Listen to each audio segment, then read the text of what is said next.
Hi, welcome to magic touch beauty parlour. நிறைய பேர் இப்போ மெசேஜ் பண்ணியிருக்கிறது, ஹேர் வந்து ரொம்ப ஃபிஸியாக இருக்குக்கா, ரொம்ப ட்ரையாக இருக்கு, ரொம்ப ஒரு மாதிரி பொசு பொசுன்னு இருக்கு, அது போகிறதுக்கு ஏதாவது நல்ல கண்டிஷனர் மாதிரி சொல்லுங்க அப்படின்னாங்க. ஒன்றும் இல்லைங்க, பிளாக் சீட்ஸ் எடுத்துக்கோங்க, அது வந்து கொதிக்க வச்சு அந்த லிக்விட் எடுத்துக்கோங்க. வெந்தயம் நைட்டே ஊற வச்சு கொஞ்சம் எடுத்துக்கோங்க. கோகனட் மில்க் இருக்கு பார்த்தீங்களா, அதை எடுத்து வச்சுக்கோங்க. கோகனட் ஆயிலும் எடுத்து வச்சுக்கோங்க. செம்பருத்தி பூ எடுத்து வச்சுக்கோங்க.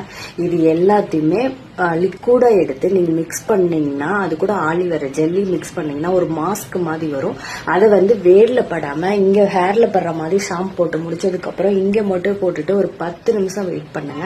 அதுக்கப்புறம் ஸ்மூத்தா வந்து எந்த ஒரு ஷாம்பு எதுவுமே யூஸ் பண்ண வேணாம், அப்படியே கழுவிடுங்க. கழுவிட்டு அப்படியே லைட்டா இப்படி தொடச்சிங்கன்னா ஹேர் வந்து நல்ல ஸ்மூத்னிங்கா இருக்கும், உங்களுக்கு பிரிஸியாவே இருக்காது. ட்ரை பண்ணி பாருங்க. நான் அந்த மாதிரி தான் ட்ரை பண்ணிட்டு இருக்கேன், நல்லாவே ரிசல்ட் இருக்குங்க. ட்ரை பண்ணி பாருங்க. தேங்க்யூ.